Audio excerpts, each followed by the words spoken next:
teman-teman semua, kalau kita suntuk atau larut atau asik lagi konsentrasi menjalankan suatu pekerjaan, kadang-kadang yang terlintas itu nanti enak ini kalau sudah tiba waktunya istirahat gitu ya. Begitu juga kalau kita sekolah dulu itu di dalam kelas udah mulai capek, itu kita membayangin wah nanti asik istirahat itu bisa ngerumpi, bisa makan di kantin dan lain sebagainya.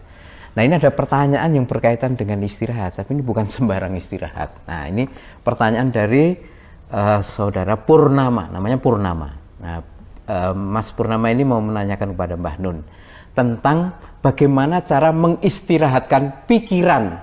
Nah, gitu kan. Karena apa? Karena makin banyak pekerjaan dan kebutuhan, makin was-was pikiran dia. Aku ngono ya.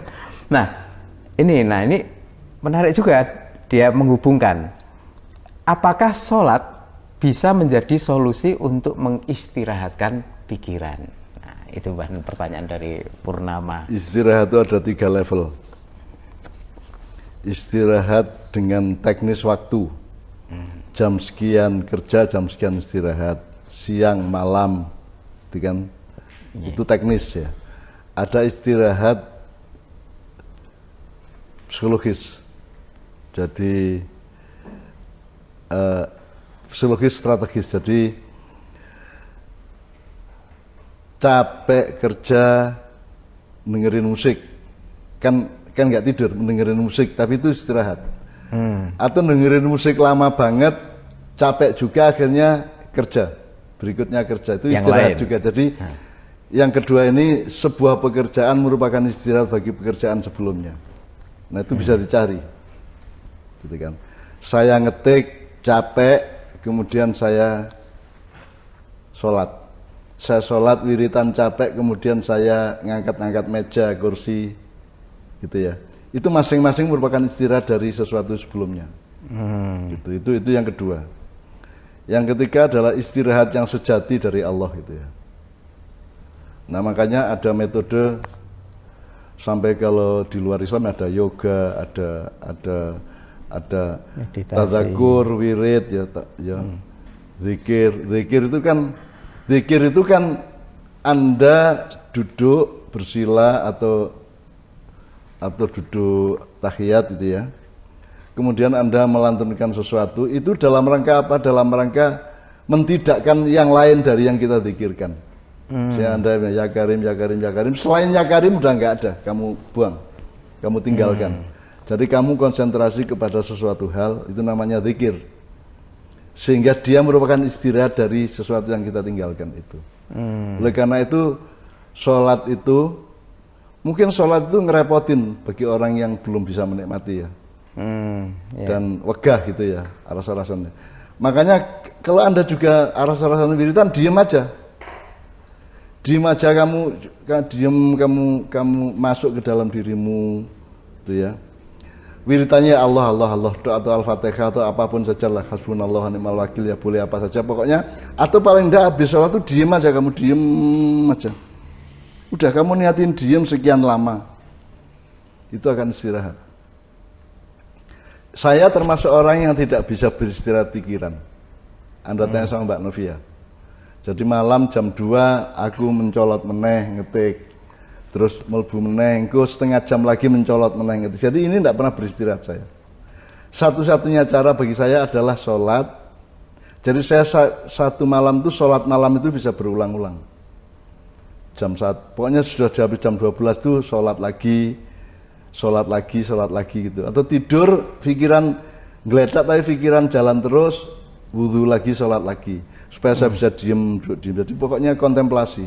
Jadi kan hidup tuh aksi dan kontemplasi gitu kan. Nah, aksi kontemplasi itu ada yang teknis yang pertama tadi, bahwa kalau kerja di kantor itu aksi, pulang itu kontemplasi. Atau kalau Anda bekerja di rumah, ngetik apa, angkut-angkut, ngerjakan macam-macam di rumah tangga itu aksi, kemudian Anda tidur itu kontemplasi. Jadi ini terserah Anda menyusun mekanisme aksi kontemplasi ini bisa bermacam-macam caranya. Kan saya pernah minta Yon Kuswoyo, suatu hari saya ketemu di rumahnya, saya datang ke rumahnya, Mas Yon, mak iyahan bawa sampean. Di endi ya? Di Kenduri Cinta di Jakarta. Jam piro? Yo biasanya jam 09.10 sampai jam 3. Waduh gak kuat cak, aku ini jam 10 bengi wis turu wisan. Terus saya bilang, mbok sampean jam 10 bengi dirubah. Jadi ada mekanisme di mana istirahat kita itu kita atur berdasarkan mekanisme kita sendiri, ngerti nggak? Kalau yang rutin, yang umum kan jam 9-10 malam istirahat sampai jam 4 pagi, jam 5 pagi kan gitu. Kan ada orang lain yang bisa siang malam itu berulang-ulang dalam sehari. Saya malamkan jam sekian sampai jam sekian, kemudian saya siangkan jam sekian sampai jam sekian, kan bisa itu. Itu tergantung teknokrasi psikologis kita gitu. Jadi istirahat itu macam-macam. Nah, kalau yang paling radikal itu ya Anda sholat terus duduk dan niatnya sederhana, pokoknya saya tidak berdiri sebelum hati saya tenang. Terus lungguh hai moco la ilaha illallah, monggo meneng tok ya gak apa-apa, ngelamun ya gak apa-apa, duduk aja. Tapi jangan berdiri karena putus asa, gitu loh.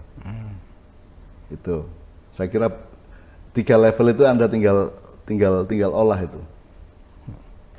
Ini mungkin ada satu bagian dari pertanyaan ini. Kan tadi dia banyak pekerjaan, kebutuhan itu mungkin ya memenuhi kebutuhan keluarga, beli kebutuhan pokok dan lain sebagainya, sementara mungkin duit nggak cukup dan lain sebagainya, dan itu yang bikin was-was pikiran. Tapi ini bagian dari pertanyaan ini mengingatkan saya kepada apa yang dulu juga pernah disampaikan Mbah Nun, bahwa mikir utang ki pol sampai jam 10 bengi wae.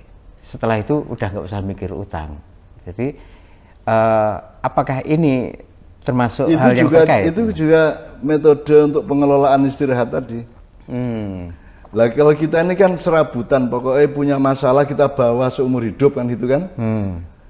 Termasuk kalau kita marah, kita dendam, kita mangkel, itu kita bawa terus tanpa membatasi waktunya. Jadi tidak ada manajemen psikologi. Banyak orang yang seperti itu. Nah, apa saja yang sebaiknya berhenti di jam 10 selain utang dan apa ya kira-kira yang biasanya mungkin membebani pikiran? Makanya harus punya banyak daftar kerjaan. Mengatur rumah tangga, fisik, gitu. Ngomong-ngomong sama anak istri, ngaji, sembahyang, ngerjain apa di komputer atau apapun, harus punya sebanyak mungkin kerjaan. Jadi schedule-nya harus padat gitu, bukan ragam yang bisa kita kerjakan tuh banyak gitu loh. Apalagi pas COVID gini nih. Harus punya banyak ragam kerjaan. Ya. Jadi harus punya ide yang kreatif, yang yang bisa dilakukan macam-macam. Saya tuh kan nggak pernah bisa tidur berpuluh-puluh tahun kalau malam. Jadi nggak pernah Mbak Via melihat saya jam 3 pagi kok tidur, itu nggak pernah. Tidur pun mungkin mencolot lagi, loncat lagi ke kamar mandi, wudhu, sholat lagi, atau apapun lah, ngetik atau apapun, jailbreak, ngoprek, gitu, hacking, cracking atau masak Indomie atau ngerebus. Masak Indomie ya termasuk, masak Indomie atau bakar roti, apa aja, macam-macam. Anggapan saya bisa berenang, saya kira saya sering renang tengah malam. Karena pengalaman dengan air itu juga luar biasa. Kalau Anda bisa ke kolam renang malam-malam ya bagus. Makanya orang kalau di desa kan ada namanya kumkum gitu, sejenis kumkum. Kumkum gitu. Ya. Kumkum itu tidak harus di sungai toh. Yeah. Di kolam renang juga bisa, karena di kolam renang itu Anda akan terseret oleh semacam dorongan kekhusyukan tertentu. Bernafasnya aja berbeda. Kalau Anda menggerak-gerakkan badan juga berbeda, apalagi bisa berenang.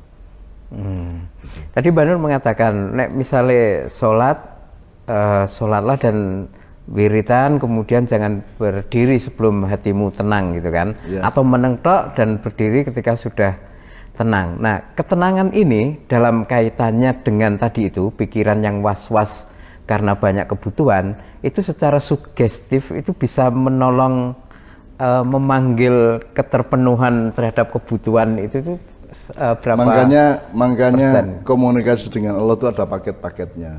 Gitu kan? Makanya berdoa kepada Allah, memohon kepada Allah itu ya ada paket-paketnya, ada level-levelnya. Minta kehendak saya nggak terkabul, akhirnya ya sudah minta, pokoknya yang misalnya endingnya sudah, pokoknya Allah menghibur saya lah, tolonglah. Terserah hiburannya apa, pokoknya hati saya dihibur sama Allah lah. Terus siapa lagi? Wong saya kerjanya menghibur orang dan tidak ada yang menghibur saya kok. Saya mohon hiburan dari Allah juga bisa. Gitu ya. Atau sebelumnya paket-paket, mau kan banyak sekali wiritan di Ma'iyah kan banyak sekali. Tinggal bisa dipakai yang mana yang relevan atau yang kontekstual atau yang kompatibel kan gitu.